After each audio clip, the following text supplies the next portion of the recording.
ബിസ്മില്ലാഹിർ റഹ്മാനിർ റഹീം.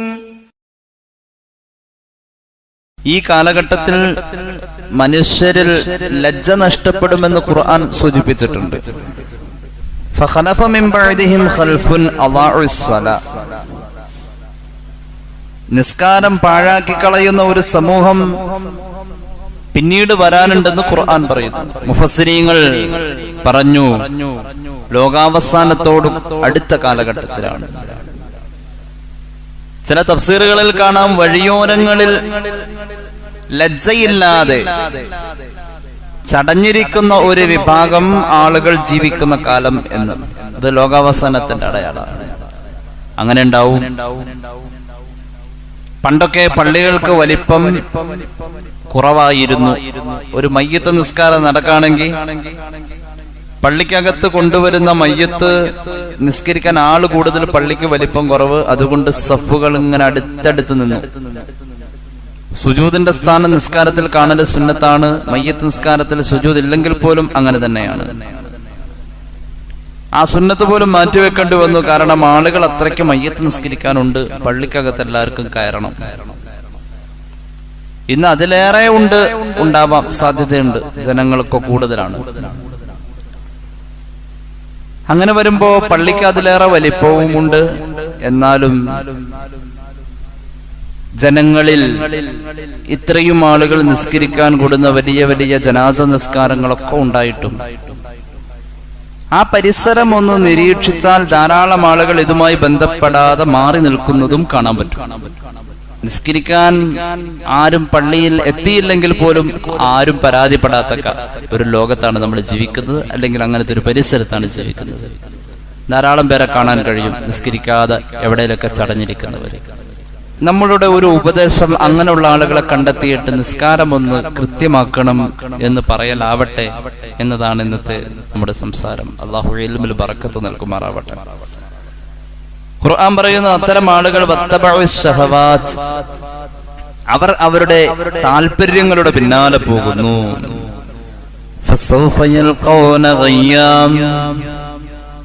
അവർ ചെന്നു ചേരുന്നത് എന്ന നരകത്തിലാകുന്നു. മഹാന്മാര് പഠിപ്പിക്കുന്നു, എന്ന നരകത്തിന്റെ ഭാഗം എങ്ങനെയാണെന്നറിയോ? നരകത്തിന്റെ മറ്റു ഭാഗങ്ങൾ ഈ എന്ന ഭാഗത്തിന്റെ ചൂടടിക്കുമ്പോൾ അള്ളാഹുവോട് കാവൽ തേടുന്നുണ്ടത്രേ.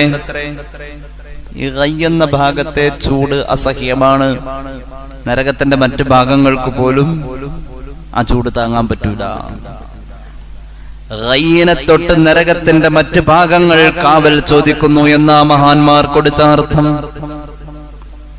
ഇത് നിസ്കാരം വെറുതെ പാഴാക്കി കളയാം. അങ്ങനെ കുറെ ശീലങ്ങൾ ചില ആൾക്കാർക്കുണ്ട്. അല്ലാഹുവേ, ഞങ്ങൾ അതിൽ പെടുത്തല്ല തമ്പുരാനെ. നിസ്കാരം ശ്രദ്ധയില്ലാതെ പോകുന്നു. എന്തൊരു ഗൗരവമുള്ള അവസ്ഥയാണ്. എല്ലാ സമുദായത്തിനും അല്ലാഹു നിർബന്ധമാക്കിയ കർമ്മമാണ് നിസ്കാരം. സയ്യിദുനാ ആദം അലൈഹിസ്സലാത്തു വസ്സലാമിന്റെ കാലഘട്ടത്തിൽ അല്ലാഹു ഫർളാക്കിയ നിസ്കാരം സുബ്ഹിയാണ്. സുബ്ഹി നിസ്കാരം ആ ശറഇൽ ഉള്ളതായിരുന്നു. ആദം നബിയുടെ കാലഘട്ടത്തിൽ ഉള്ളതാണ് സുബ്ഹി. എല്ലാ നബിമാർക്കും തൊട്ടിലിൽ കിടക്കുന്ന ഈസാ അലൈഹിസ്സലാം തന്റെ പിതാവ് ആര് എന്ന് ചോദിച്ചവർക്ക് തൊട്ടിലിൽ കിടന്ന് മറുപടി പറയുന്ന രംഗം ഖുർആൻ പറയുന്നുണ്ടല്ലോ. അവിടെ ഈസാ നബി പറയുന്നുണ്ട്, എന്നോട് എന്റെ റബ്ബ് ഏൽപ്പിച്ചത് നിസ്കരിക്കാനാണ്. കുഞ്ഞു പ്രായത്തിൽ പോലും അമ്പിയാക്കളുടെ വിവേകം അങ്ങനെയായിരുന്നുവെന്ന് ഖുർആൻ. അവരുടെ വിവേകം അങ്ങനെ, അവരുടെ നിയോഗം അതിനു വേണ്ടി. ചരിത്ര ഗ്രന്ഥങ്ങളിൽ കാണാം, ഈസാ അലൈഹിസ്സലാത്തു വസ്സലാമിന്റെ ഒരു യാത്ര അനീസുൽ മജാലിസ് എന്ന ഗ്രന്ഥത്തിൽ കാണാം. മഹാനവറുകൾ ഇങ്ങനെ യാത്ര പോവാ. ഞാൻ മുമ്പ് പലപ്പോഴും ഈ കഥ പറഞ്ഞിട്ടുണ്ട്. എന്റെ സദസ്സ് അത് കേട്ടിട്ടുണ്ട്. ഈസാ അലൈഹിസ്സലാത്തു വസ്സലാമിന്റെ യാത്ര. മഹാനവറുകൾ ഒരു നാട്ടിലൂടെ കടന്നു പോകുമ്പോൾ ആ നാടാകട്ടെ റോഡിന്റെ നിരപ്പ് വിട്ടുകൊണ്ടൊരൽപ്പം ഉയർന്ന ഭാഗത്തുള്ള ഭാഗമാണ്. ഒരു പ്രത്യേക പ്രദേശം.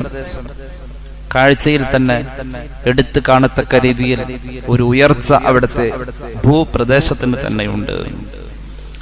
ഈസാ അലൈഹിസ്സലാം അങ്ങോട്ട് കടന്നു ചെന്നു. എന്നിട്ടോ അവരോട് സലാം പറഞ്ഞുകൊണ്ട് ഈസാ നബി അവരുടെ ഇടയിലിരുന്നു. അവരെ നിരീക്ഷിച്ചു. يعبدون الله تعالى بالجد والسعي وهم يجتمعون في مكان عال. മഹാനവറുകൾ പറയുന്നു, ആ ജനങ്ങളെല്ലാവരും അല്ലാഹുവിന് ആത്മാർത്ഥമായി അധ്വാനം എന്ന പോലെ വിശ്രമമില്ലാതെ ഇബാദത്ത് ചെയ്യുന്നു. എന്തൊരു രസം! ആരുടെയും ഇടയിൽ കളിതമാശകളോ വിനോദങ്ങളോ ഒന്നുമില്ല. എല്ലാവരും ഇബാദത്ത്, അല്ല എന്ന വിചാരമല്ലാതെ മറ്റൊന്നുമില്ല. അവരുടെ കൂടെ കുറച്ചു നേരം ഈസാ നബി ഇരുന്നു.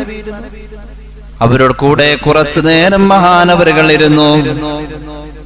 ശ്രദ്ധിച്ചു നോക്കിയപ്പോൾ അവരുടെ ചുറ്റിലും കൊച്ചുമക്കളുണ്ട്, അവരുടെ ഭാര്യമാരുണ്ട്. എല്ലാവരും അവരാൽ കഴിയുന്ന ഇബാദത്തും കാര്യങ്ങളൊക്കെ ആയിട്ട് കാണാം. പിന്നെ നോക്കിയപ്പോൾ അവരുടെ പരിസരം പച്ച പിടിച്ചു നിൽക്കുന്നു, പുഷ്കലമായി നിൽക്കുന്നു, മനോഹരമായി നിൽക്കുന്നു. ഈസാ അലൈഹിസ്സലാം ആ പരിസരം നിരീക്ഷിച്ചു. വല്ലാത്ത മനോഹാരിത, എന്തൊരു ഐശ്വര്യം! അങ്ങനെ ഉണ്ടല്ലോ, ഐശ്വര്യമെന്ന് പറഞ്ഞാൽ അത് അലങ്കാരമല്ല. ഐശ്വര്യമെന്ന് പറഞ്ഞാൽ അത് ഖൈറിന്റെ സുബൂത്താണെന്ന് മഹാന്മാർ പറയുന്നു. ഖൈർ നിലനിൽക്കാൻ, സ്ഥിരപ്പെട്ട് നിൽക്കാൻ, ഇതാണ് ഐശ്വര്യം. അള്ളാഹു നമുക്ക് തൗഫീഖ് ചെയ്യട്ടെ. ചില കുടുംബത്തിലൊക്കെ കയറി എന്തൊരു റാഹത്താണ്. ഐശ്വര്യപൂരിതമായ പരിസരം കണ്ടു. അവർക്ക് കഴിക്കാൻ നല്ല നല്ല ഫലങ്ങളുണ്ട്, പഴങ്ങളുണ്ട്. അവർക്ക് കുടിക്കാൻ യഥേഷ്ടം അവരുടെ ആഹാരപാനങ്ങളൊക്കെ തൊട്ടടുത്തുണ്ട്. അവര് ഇബാദത്തും, അവർക്ക് നല്ല റാഹത്ത്, എല്ലാവർക്കും നല്ല ഐക്യം, സ്നേഹം. മണ്ണൊക്കെ നല്ല ഫലപുഷ്ടമായ മണ്ണ്, ചെടികളൊക്കെ ഇങ്ങനെ പൂക്കൾ വിടർത്തി നിൽക്കുന്ന നല്ല സൗന്ദര്യം. ഈസാ നബിക്ക് ആ നാടും നാട്ടുകാരും വലിയ ഇഷ്ടമായി. ഇങ്ങനെയുള്ള ഒരു നാട്ടിൽ ഈസാ അലൈഹിസ്സലാത്തു വസ്സലാം എത്തിപ്പെട്ടു. ഈസാ അലൈഹിസ്സലാം അവിടുത്തെ യാത്ര തുടർന്നു. വിശ്രമം കഴിഞ്ഞു, യാത്ര തുടർന്നു. കുറച്ചു നാൾ കഴിഞ്ഞ നാട്ടിലൂടെ തിരിച്ചു വന്നപ്പോൾ മഹാനവറുകൾ കൊതിച്ചു പോയതാ നാടൊന്ന് കാണാൻ. തിരിച്ചു വന്നപ്പോൾ സുബ്ഹാനല്ലാഹ്, അവിടുത്തെ ചെടികളൊക്കെ കരിഞ്ഞിരിക്കുന്നു. അവരുടെ കുട്ടികളിൽ കളിച്ചിരികളില്ല, സന്തോഷങ്ങളില്ല. എല്ലാവരുടെയും മുഖത്ത് വിഷാദം മുറ്റി നിൽക്കുന്നു. അവരുടെ ഐശ്വര്യം നശിച്ചു പോയിരിക്കുന്നു. അവരുടെ സമ്പൽ സമൃദ്ധി കാണാനില്ല, ചരിത്രമായി ശേഷിച്ചു പോയിരിക്കുന്നു.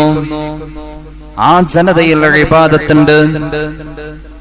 ഈസാ അലൈഹിസ്സലാം ഈ അത്ഭുതം കണ്ടുകൊണ്ട് അല്ലാഹുവോട് ചോദിക്കുന്നുണ്ട്, തമ്പുരാനെ, ഈ ജനങ്ങൾക്ക് എന്തു പറ്റി? അല്ലാഹുവേ, ഇവർ നിസ്കാരം ഉപേക്ഷിച്ചില്ലല്ലോ, പിന്നെ എന്ത് പറ്റി എന്ന് ചോദിച്ചപ്പോൾ വഹ്യ് മുഖാന്തരം മഹാനവറുകൾക്ക് കിട്ടിയ മറുപടി ഇതായിരുന്നു: ഖദ് മർറ അലൈഹിം താരിഖുസ്സലാ വഗസല ബിമാഇഹിം വജ്ഹാ فوقعت غسلاته على أرضهم وديارهم فلذلك هلكوا. ലോകത്തുള്ള എല്ലാവർക്കും പാഠമാണ് ഈ ചരിത്രം. ഈസാ അലൈഹിസ്സലാമിനോട് വഹ്യ് മുഖാന്തരം അല്ലാഹു മറുപടി കൊടുത്തുവെന്നാണ് ചരിത്രത്തിലുള്ളത്. ഈ സമ്പൽ സമൃദ്ധിയിൽ നിൽക്കുന്ന അനുഗ്രഹീതമായ നാട്ടിലേക്ക് മനഃപൂർവം നിസ്കാരം ഉപേക്ഷിച്ച് നടക്കുന്ന ഒരു തെമ്മാടി കടന്നു വന്നിട്ട്, പേരിൽ മാത്രം മുസ്ലിമാണവൻ, മനഃപൂർവം നിസ്കാരം ഉപേക്ഷിച്ച് നടക്കുന്ന ഒരു തെമ്മാടി വന്നുകൊണ്ട് ഈ നാട്ടുകാരുടെ പൊതു ടാപ്പിലെ വെള്ളമെടുത്ത് മുഖം കഴുകി, ആ മുഖം കഴുകിയ വെള്ളം തെറിച്ച് വീണ മണ്ണിൽ നിന്നും ഐശ്വര്യം നഷ്ടപ്പെട്ടു അത്രേ.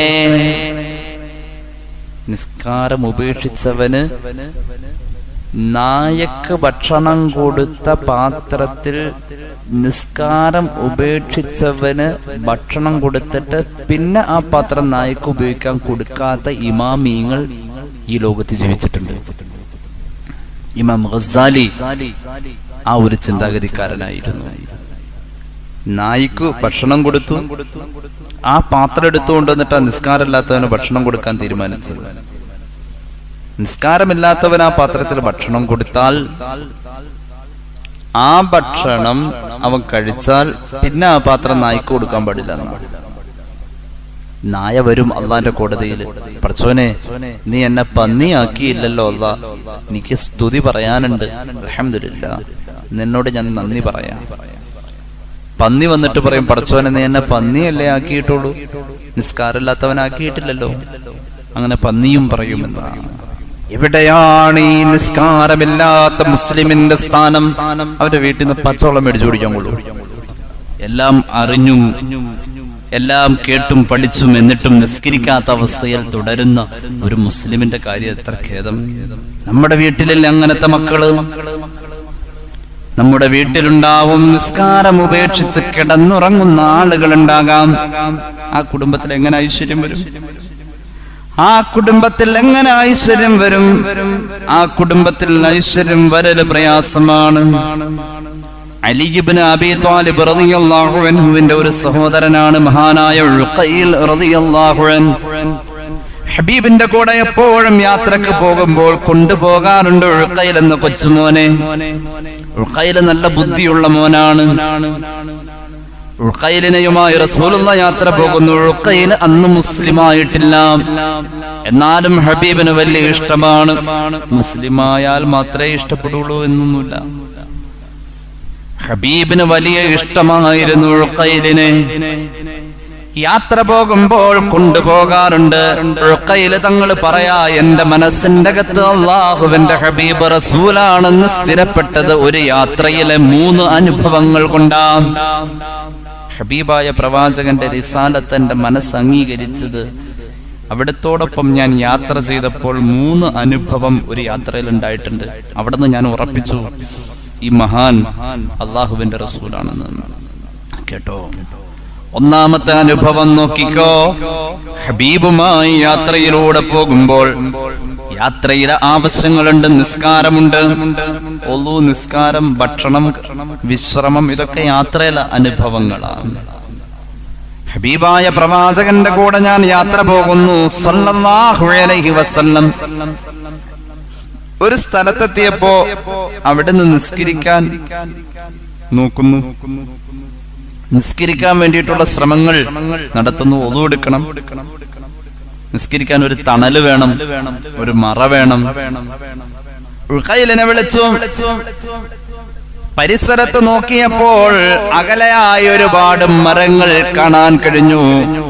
അല്ലാഹുവിന്റെ ഹബീബ് ഉഖൈലിനോട് പറഞ്ഞു, ഉഖൈലേ, ആ വിരിഞ്ഞു നിൽക്കുന്ന വലിയ തണൽ നൽകുന്ന മരത്തോട് ചെന്നിട്ട് പറയ്, അല്ലാഹുവിന്റെ ഹബീബ് വിളിക്കുന്നു, ഒന്നിങ്ങു വരാൻ. ചരിത്രത്തിൽ വലിയ വലിയ മഹാന്മാർ ഉദ്ധരിച്ച സംഭവങ്ങളാണ്. ഉഖൈൽ റളിയല്ലാഹു അൻഹു ചൊല്ലുന്നു, മുസ്ലിമായിട്ടില്ലട്ടോ, മരത്തിന്റെ മുന്നിൽ ചെന്നുകൊണ്ട് ഹബീബിന്റെ വിശേഷങ്ങൾ പറയുന്നു. മരത്തോട് വന്നുകൊണ്ട് തണല് വിരിക്കാൻ ഇങ്ങോട്ട് വരാൻ ആവശ്യപ്പെടുന്നു. ഹബീബ് പറഞ്ഞിട്ടാണെന്ന് പറയുമ്പോൾ മരത്തിന്റെ കടയിൽ നിന്നും അതിന്റെ ചുവട്ടിൽ നിന്നും വേരുകൾ ഉയർന്നു വരുന്നു, മണ്ണുകൾ മാറുന്നു, മരം സഞ്ചരിക്കുന്നു. ഇമാം ബുസൂരി അവിടുത്തെ ബുർദയിൽ ഇത് പറയുന്നുണ്ട്. ബുർദയിൽ ഇത് ഉദ്ധരിച്ചുകൊണ്ട്, ബുർദ ലോക ചരിത്രത്തിൽ ചർച്ച ചെയ്ത ഗ്രന്ഥമാണ്. ബുർദയുടെ ചരിത്രമൊക്കെ നമ്മൾ ഒരുപാട് കേട്ടതാണ്. ആർ.എ. നിക്കൾസന്റെ literary history of the Arabs എന്ന് പറയുന്ന പുസ്തകം ബുർദയെ അക്ഷരങ്ങൾ പൊളിച്ചു പൊളിച്ചു പൊളിച്ച് വിമർശിക്കാൻ വന്ന ഗ്രന്ഥമാണ്. ആർ.എ. നിക്കൾസൺ ബുർദയെ വിമർശിക്കുന്നുണ്ട്. അത്രത്തോളം ലോക ചരിത്രത്തിൽ ബുർദ ഒരു ചർച്ചയാണ്.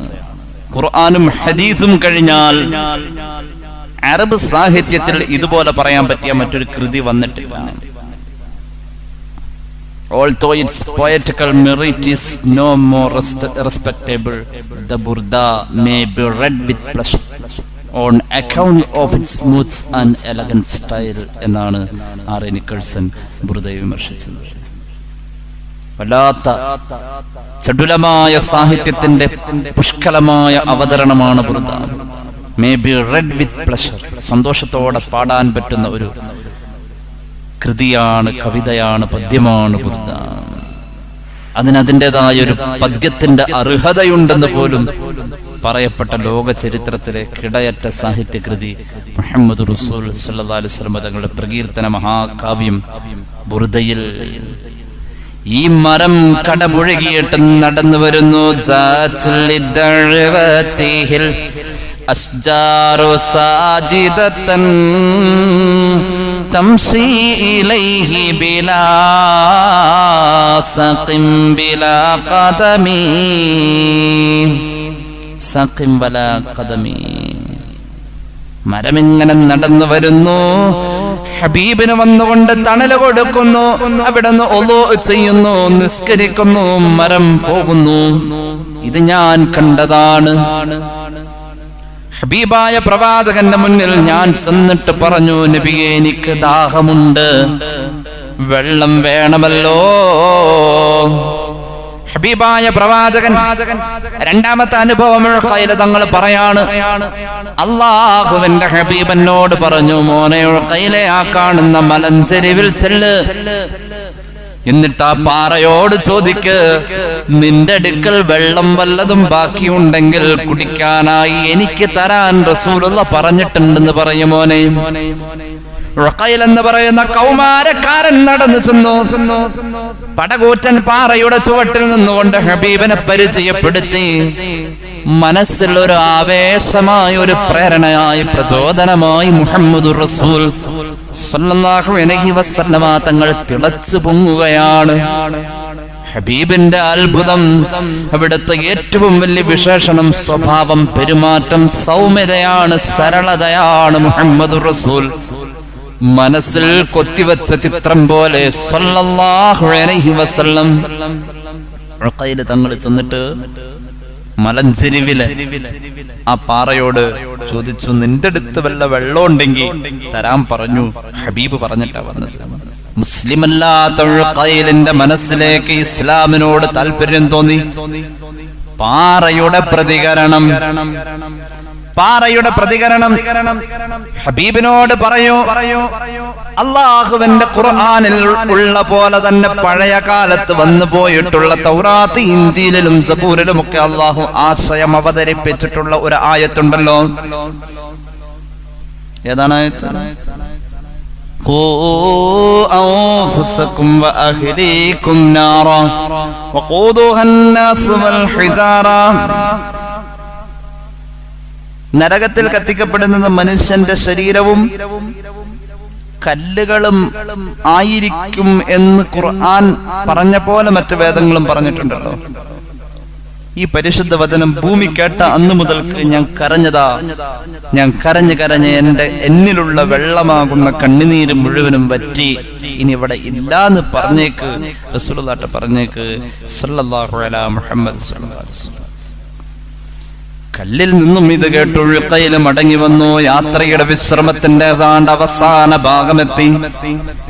പിന്നെ യാത്ര തുടരാൻ വേണ്ടിയിട്ട് അവിടുന്ന് കയ്യിലുള്ളതൊക്കെ സംഘടിപ്പിച്ചുകൊണ്ട് യാത്രക്കൊരുങ്ങുമ്പോൾ അലറി വിളിച്ച് പൊട്ടിക്കരഞ്ഞുകൊണ്ട് ഒരു ഒട്ടകം വന്നുകൊണ്ട് സങ്കടം പറയുന്നു.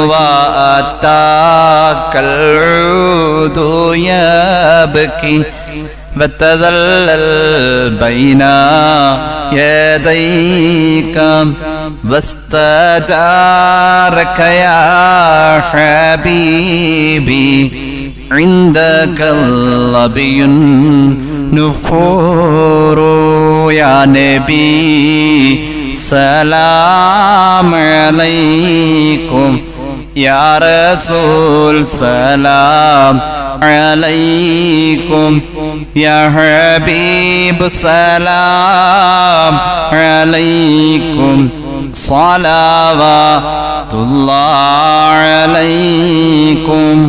എല്ലാവരും വന്ന് സങ്കടം പറഞ്ഞിട്ടുള്ളത് അവിടെയാണ്. ഇനി പറയാനുള്ളതും അവിടെ മാത്രമാണ്.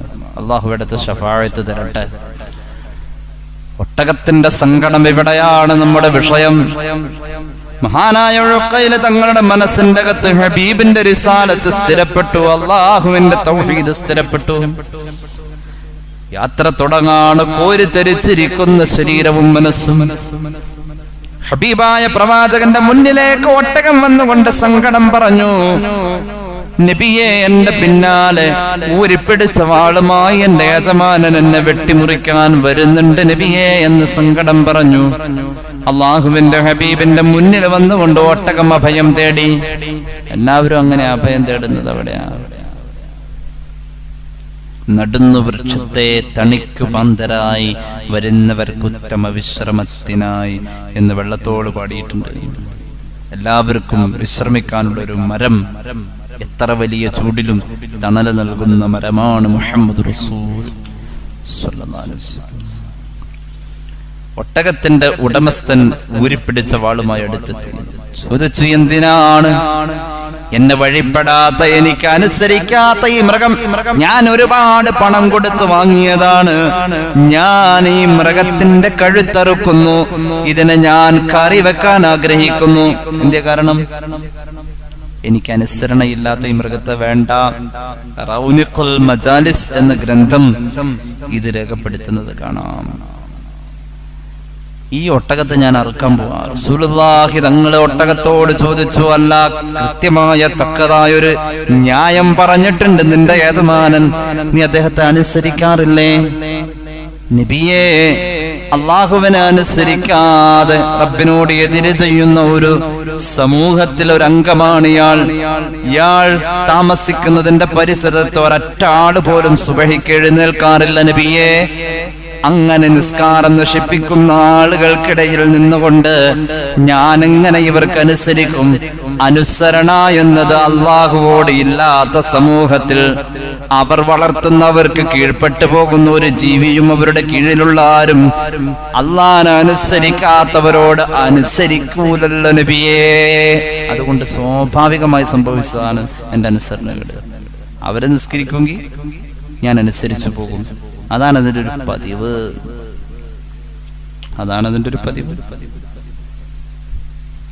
അനുസരണാശീലം നല്ല വാപ്പാടെ നല്ല ഉമ്മാടെ മക്കൾക്ക് ഉണ്ടാവും, നല്ല ഭർത്താവിന്റെ ഭാര്യക്ക് ഉണ്ടാവും, നല്ല ഭാര്യയുടെ ഭർത്താവിനുണ്ടാവും. എന്തേ ഭാര്യ പറഞ്ഞ കുറച്ചൊക്കെ അനുസരിച്ച അവർ പറയുന്ന മുഴുവനും തെറ്റാ. വിഗ്രഹത്തിന് സുജൂദ് ചെയ്യാനൊന്നുമല്ലല്ലോ ഭാര്യ പറയുന്നത്. ഭാര്യ പറയുന്നത് നല്ല കാര്യങ്ങളായിരിക്കും. പിന്നെ അതിന്റെ ഇടയ്ക്കൊക്കെ ഈ പുട്ടിന്റെ ഇടയ്ക്ക് തേങ്ങ ഇടുന്ന പോലെ കുറച്ച് പൊട്ടത്തരം ഉണ്ടാവും. അതങ്ങോട്ട് കളഞ്ഞാലും ബാക്കിയുണ്ടല്ലോ. നല്ലത് പറഞ്ഞു കൊടുക്കുന്ന നല്ല നല്ല ഭാര്യമാരുണ്ട്, അവരോട് അഭിപ്രായം ചോദിക്കാലോ. ഹബീബായ റസൂൽ കരീം സല്ലല്ലാഹു അലൈഹി വസല്ലം തങ്ങള് ആ ഒട്ടകത്തിന്റെ യജമാനന്റെ ഈ അവസ്ഥ കേട്ടപ്പോ അദ്ദേഹത്തെ തിരുത്തി കൊടുത്തു. നിസ്കരിക്കണം. ഒരു സഹാബിയുടെ മനസ്സിൽ റസൂലുള്ളാഹി സ്ഥിരപ്പെട്ടത് ഇങ്ങനെയാണ്. ഇങ്ങനെ അങ്ങ് നോക്കിയാൽ ചരിത്രത്തിൽ ഒരുപാട് സംഭവങ്ങളുണ്ട്. ചരിത്രത്തിൽ സംഭവങ്ങൾ പലതും കാണാം. ഒരിക്കൽ അല്ലാഹുവിന്റെ ഹബീബിന്റെ മുന്നിലേക്ക് സയ്യിദുനാ ജിബ്രീൽ അലൈഹിസ്സലാം, സയ്യിദുനാ മീകായിൽ അലൈഹിസ്സലാം ഇരുവരും വന്നുകൊണ്ട് ഹബീബായ പ്രവാചകന് സലാം പറഞ്ഞു. എന്നിട്ട് പറയുകയാണ്, താരിഖുൽ ജമാഅത്ത് മിൻ ഉമ്മത്തിക ലാ യജിദു റീഹൽ ജന്നാ. നബിയെ, അങ്ങയുടെ സമൂഹത്തിൽ, സമുദായത്തിൽ നിസ്കാരത്തിന്റെ ഫർള്, നിസ്കാരത്തിന്റെ ജമാഅത്ത് കളയുന്ന ആണുങ്ങൾക്ക് സ്വർഗത്തിന്റെ മണം പോലും കിട്ടുന്ന നരകം കൊടുക്കൂല അല്ലാഹ്. നരകത്തിലാണ്, ഉറപ്പാണ്. നരകത്തിലെ ചില ഭാഗങ്ങളിൽ സ്വർഗത്തിന്റെ മണം കിട്ടും, ആ ഭാഗം പോലും കൊടുക്കൂല. ആർക്ക്? മനഃപൂർവ്വം ജമാഅത്ത് നഷ്ടപ്പെടുത്താം. വീട്ടിലുള്ള ഉമ്മമാരെ മക്കളെ കൂട്ടി നിസ്കരിച്ചുകൂടെ? അല്ലെങ്കിലോ യാത്ര കഴിഞ്ഞ് വൈകി വരുന്ന ഭർത്താവിന്റെ കൂടെ ജമാഅത്തായി നിസ്കരിച്ചുകൂടെ? ഭർത്താവ് ഇമാമ് നിൽക്കണം, അതിനുള്ള വിവരം മൂപ്പർക്ക് ഉണ്ടാവണം, ഒക്കെ പഠിപ്പിച്ച് മൂപ്പരെ നിർത്തണം. അകലെ വീട് പള്ളിയുമായ അകലം ഉണ്ടെങ്കിൽ, നല്ല അകലം ഉണ്ടെങ്കിൽ, അങ്ങനെ ഒരു അവസ്ഥ ഇപ്പൊ കുറവാന്ന് എനിക്ക് തോന്നുന്നു. ഉണ്ടായി തന്നെ ഇനി വണ്ടിയും സൗകര്യവും ഒക്കെ ഉണ്ട്, അതുകൊണ്ട് അതൊരു പ്രയാസമായിട്ട് വരണം. മഹാനായ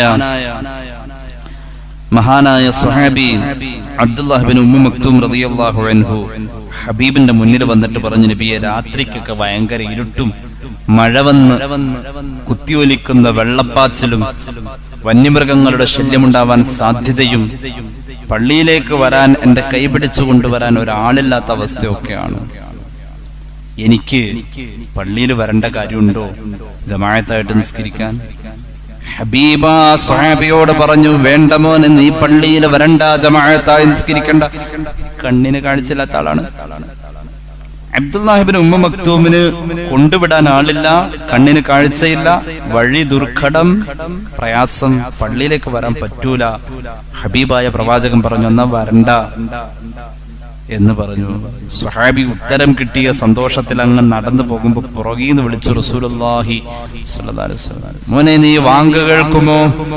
ഉവ്വ നബിയെ, എന്നാൽ പള്ളിയിൽ വരൽ നിർബന്ധമാ. മുഹമ്മദുർ റസൂൽ സ്വല്ലല്ലാഹു അലൈഹി വസല്ലമ അങ്ങനെ തിരുത്തി കൊടുത്തു എന്നാണ് ഹദീസിലുള്ളത്. ആ സ്വഹാബി തഹജ്ജുദിന്റെ വാങ്ക് വിളിക്കുന്ന സ്വഹാബിയായി. പിന്നെ തഹജ്ജുദിന്റെ ഒരു വാങ്കുണ്ട്. ആ വാങ്ക് വിളിക്കല് ബിലാൽ ഇബ്നു റബാഹിന്റെ മുന്നേ അബ്ദുല്ലാഹ് ഇബ്നു ഉമ്മു മക്തൂം ആ മനുഷ്യന്റെ കാര്യത്തിൽ പരിശുദ്ധമായ ഖുർആൻ അവതരിച്ചിട്ടുണ്ട്. അത്ര വലിയ നിസ്കാരക്കാരൻ, അത്ര വലിയ ഇബാദത്തിന്റെ കൃത്യനിഷ്ഠയുള്ള സ്വഹാബി,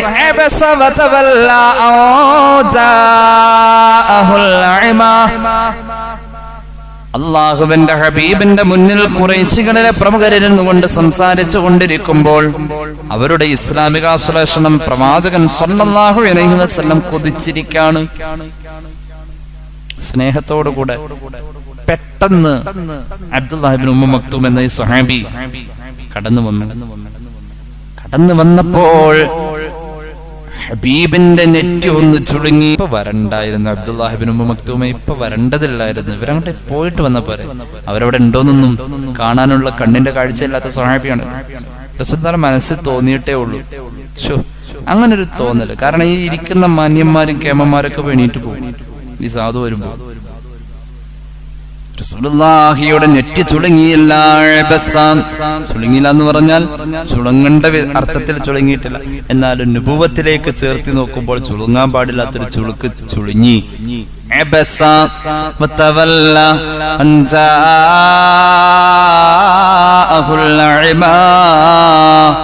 കണ്ണിന് കാഴ്ചയില്ലാത്തവനെ ബഹുമാനിച്ചുകൊണ്ട് ഖുർആനിൽ ആയത്ത് വന്നു. കണ്ണിന് കാഴ്ചയില്ലാത്തവൻ ആദരിച്ചു, അവന്റെ നന്മയെ പരിഗണിച്ചുകൊണ്ട് റസൂലുള്ളാഹി സ്വല്ലല്ലാഹു അലൈഹി വസല്ലം തങ്ങളെ വിമർശിച്ചു, അല്ലെങ്കിൽ അള്ളാഹു ശകാരിച്ചു. അവിടുത്തെ നെറ്റി ചുളുങ്ങി. എന്തിനാ നെറ്റി ചുളുങ്ങിപ്പോയല്ലോ നബിയെ? ചുളുങ്ങാൻ പാടില്ലായിരുന്നു. അങ്ങയുടെ മുന്നിലേക്ക് അന്ധനായ അബ്ദുല്ലാഹ് ഇബ്നു ഉമ്മു മക്തൂം വന്നപ്പോ ആ നെറ്റി ചുളുങ്ങാൻ പാടില്ലായിരുന്നു നബിയെ. ആ മുഖം പാടാൻ പാടില്ലായിരുന്നു. വന്നത് മഹാനല്ലേ, വന്നത് മഹാനല്ലേ. വലിയ നിസ്കാരക്കാരനാ ഈ മഹാനെ ആദരിച്ചുകൊണ്ട് ഖുർആനിലായത്. ജമാഅത്തിന് പള്ളിയിൽ പോവാത്തവന് സ്വർഗത്തിന്റെ വാസന പോലുമില്ല എന്ന് പറയാൻ ജിബ്രീലും മീകായിലും വന്നു. അങ്ങനെയൊക്കെയാണ് ഹദീസിലുള്ളത്. അല്ലാഹു നമ്മുടെ കുടുംബത്തിൽ ആരെങ്കിലും ഈ അവസ്ഥയിലുണ്ട് എങ്കിലും നന്നാക്കി കൊടുക്കുമാറാവട്ടെ. ഒരൊറ്റ സംഭവം കൂടി പറഞ്ഞിട്ട് ഞാൻ അവസാനിപ്പിക്കുകയാണ്. 5 കാര്യങ്ങൾ നമ്മൾ ചെയ്താൽ 5 കാര്യങ്ങൾ അല്ലാഹു നമുക്ക് തരൂ. ഖാല റസൂലുള്ളാഹി സ്വല്ലല്ലാഹു അലൈഹി വസല്ലം, ഹബീബ് പഠിപ്പിച്ചു, 5 കാര്യങ്ങൾ നമ്മൾ ചെയ്യാതിരുന്നാൽ 5 കാര്യം അല്ലാഹു നമുക്ക് ചെയ്തു തരൂല. ഒന്നാമത്തേത് കേട്ടോ. ഒന്നാമത്തേത്, ആരെങ്കിലും ദുആ ചെയ്യാതിരുന്നാൽ, ദുആ ചെയ്ത് നടക്കേണ്ട കാര്യം അല്ലാഹു അല്ലാതെ നടത്തി കൊടുക്കൂല. ദുആ ചെയ്യാതെ കയ്യും കെട്ടി വീടിയും വലിച്ചിങ്ങനെ നടന്നിട്ട് കാര്യമില്ല. ചിലത് ദുആ ചെയ്ത് തന്നെ വാങ്ങണം. മരുന്ന് ഒരുപാട് കഴിക്കേണ്ടവരും, പക്ഷേ ഒരു കുഞ്ഞുണ്ടാകണമെങ്കിൽ എത്ര വട്ടം അല്ലാഹുവോട് ദുആ ചെയ്യണം. കാരണം ലോകത്ത് വന്നു പോയ പ്രവാചകന്മാരുടെ കഥ പറഞ്ഞോടത്ത് മുഴുവനും അവരുടെ വിലാപങ്ങളിൽ ഒരു പ്രധാന ഘടകം സന്താനലബ്ധിയാണ്. റബ്ബി ഹബ്ലി മിൻ ലദുൻക ദുർരിയതൻ ത്വയ്യിബതൻ ഇന്നക സമീഉദ് ദുആ എന്നാണ് ഒരു നൂറ്റാണ്ടോളം ജീവിച്ചിട്ടും സക്കരിയ അലൈഹിസ്സലാത്തു വസ്സലാം അള്ളാഹുവോട് പ്രാർത്ഥനയിലൂടെ മുൻകടന്നത്. അള്ളാഹു നബിമാർക്ക് മക്കളെ കൊടുക്കും, എന്നാലും അവരെത്ര ദ്വാരുന്നു. അനുഗ്രഹങ്ങൾ ചിലത് ദുആ ചെയ്താലാ കിട്ടുള്ളൂ, എന്നാൽ ദുആ ചെയ്യാതിരുന്നാൽ അള്ളാഹു അത് തരൂല. അതാണ് റബ്ബിന്റെ രീതി. ചോദിച്ചു വാങ്ങണം. അള്ളാഹു തൗഫീഖ് ചെയ്യട്ടെ. ഹിദായത്ത് അള്ളാഹുവിനോട് ചോദിക്കണം, ഈമാൻ ചോദിക്കണം, അന്ത്യം നന്നാവാൻ അള്ളാഹിനോട് ചോദിക്കണം. അങ്ങനെ കുറെ ചോദിച്ചാൽ അള്ളാഹു ചിലത് തരൂളൂ. ഒരു 100 ചോദിച്ചാലെങ്കിലാണ് നമ്മുടെ ജീവിതത്തിന്റെ രീതി, നമ്മുടെ കോലമൊക്കെ കാണുമ്പോൾ പരിഗണന കിട്ടണമെങ്കിൽ 50 പരിഗണിക്കണമെങ്കിൽ ഒരു 100 ആത്മാർത്ഥമായിട്ട് ചോദിക്കണം. അപ്പൊ ചോദിച്ചിട്ട് കിട്ടിയത് 50 ബാക്കി 50 നാളത്തേക്ക് ഉണ്ടാവും. അള്ളാഹു തൗഫീഖ് നൽകട്ടെ.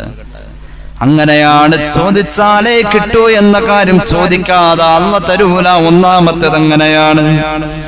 രണ്ടാമത്തേത് മൻ മനഅ സദഖ മനഅ അല്ലാഹു മിൻഹുൽ ആഫിയ.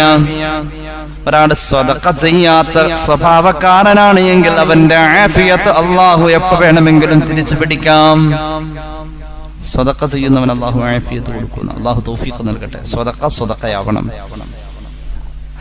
ഹത്താ ലാ തഅലമ യമീനുഹു മാ തുൻഫിഖു ശിമാലുഹു എന്ന് പറഞ്ഞ പോലെ, വലത്തെ കൈ അറിഞ്ഞിട്ടില്ല ഇടത്തെ കൈ കൊടുത്തത്, ഇടത്തെ കൈ അറിഞ്ഞിട്ടില്ല വലത്തെ കൈ കൊടുത്തത്. സദഖ ചെയ്യുന്നതിന്റെ അദബുകൾ പാലിച്ചുകൊണ്ട് സദഖ ചെയ്താൽ ആ മനുഷ്യന് ആഫിയത്തുണ്ട്. ഉണ്ടായിട്ടും കൊടുക്കാതെ സദഖ ചെയ്യാനുള്ള അവസരമുണ്ടായിട്ടും വേണ്ടാന്ന് വെച്ചവന് അല്ലാഹു ആഫിയത്ത് കൊടുക്കൂല. ഔ കമാ ഖാല റസൂലുള്ളാഹി. മൂന്നാമത്തേത് ഒരാള് സകാത്ത് കൊടുക്കാതിരുന്നാൽ അവന്റെ മുതലിന്റെ സംരക്ഷണം അല്ലാഹു ഏറ്റെടുക്കൂല. ഔ കമാ ഖാല റസൂലുള്ളാഹി. നാലാമത്തേത് ഒരാൾ ഒരു തൊഴിലിന് പോകുന്നുണ്ട് എങ്കിൽ ആ തൊഴിലുമായി ബന്ധപ്പെട്ട് അവന് അതിനോട് ആത്മാർത്ഥതയില്ല എങ്കിൽ അല്ലാഹു തആല തൊഴിലിലൂടെ അവന് ബറക്കത്ത് കൊടുക്കൂല. മുഹമ്മദുർ റസൂൽ സല്ലല്ലാഹു അലൈഹി വസല്ലം.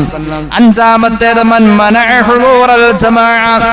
ആരെങ്കിലും പള്ളിയിലെ നിസ്കാരത്തിന്റെ ജമാഅത്തിന് ഹാദിറാവാതിരുന്നാൽ മനഅ അല്ലാഹു മിൻഹു ഷഹാദ. എത്ര വട്ടം അവൻ അഷ്ഹദു ചൊല്ലിയിട്ട് ഷഹാദത്ത് പറഞ്ഞാലും ഷഹാദത്ത് അല്ലാഹു ഖബൂലാക്കൂല. ലാ ഇലാഹ ഇല്ലല്ലാഹ് മുഹമ്മദുർ റസൂലുള്ളാഹ് അവൻ എത്ര പ്രാവശ്യം ആണയിട്ട് പറഞ്ഞാലും ആ ഷഹാദത്ത് കലിമ അല്ലാഹു ഖബൂലാക്കൂല. പള്ളിയിലെ ജമാഅത്തിന് പോവാത്ത ആണുങ്ങളുടേത് നിസ്കാരം പാഴാക്കുന്ന പെണ്ണുങ്ങളുടേത്. ആണുങ്ങളെ സംബന്ധിച്ച് പള്ളിയിൽ പോയി ജമാഅത്ത് നടത്തണം. പെണ്ണുങ്ങളെ സംബന്ധിച്ച് അവരുടെ വീടുകളിൽ സമയബന്ധിതമായി നിസ്കരിക്കണം. ഇത് രണ്ടും ചെയ്യാത്തവർക്ക് അല്ലാഹു ഷഹാദത്ത് കരീമ ഖബൂലാക്കൂല. പടച്ചോനെ, അങ്ങനെ ഒരു അവസ്ഥ വന്നാൽ നമ്മളൊക്കെ അവസാനം ലാ ഇലാഹ ഇല്ലല്ലാഹ് പറയാൻ പറ്റുമോ എന്ന് ആലോചിച്ച് നോക്കണേ. അവസാനം എന്ന് പറഞ്ഞാൽ മരിക്കുന്നതിന്റെ തൊട്ട് മുന്നേ പറയണമെന്നൊന്നുമല്ല, അവസാനം പറഞ്ഞു വെച്ചത് ലാ ഇലാഹ ഇല്ലല്ലാഹ് എന്നാവണം. പല പണ്ഡിതന്മാരും മരിച്ചപ്പോ 2 മാസം മുന്നേ അവര് ലാ ഇലാഹ ഇല്ലല്ലാഹ് പറഞ്ഞിട്ട് പിന്നെ ഒരു അക്ഷരം മിണ്ടാതെ കിടന്നിട്ടാണ് പിന്നെ അവര് മരിക്കുന്നത്. അത്രത്തോളം ലാ ഇലാഹ ഇല്ലല്ലാഹ് അവസാനത്തിൽ അല്ലാഹു എത്തിച്ചു തരാൻ നമുക്ക് ഭാഗ്യം തരട്ടെ.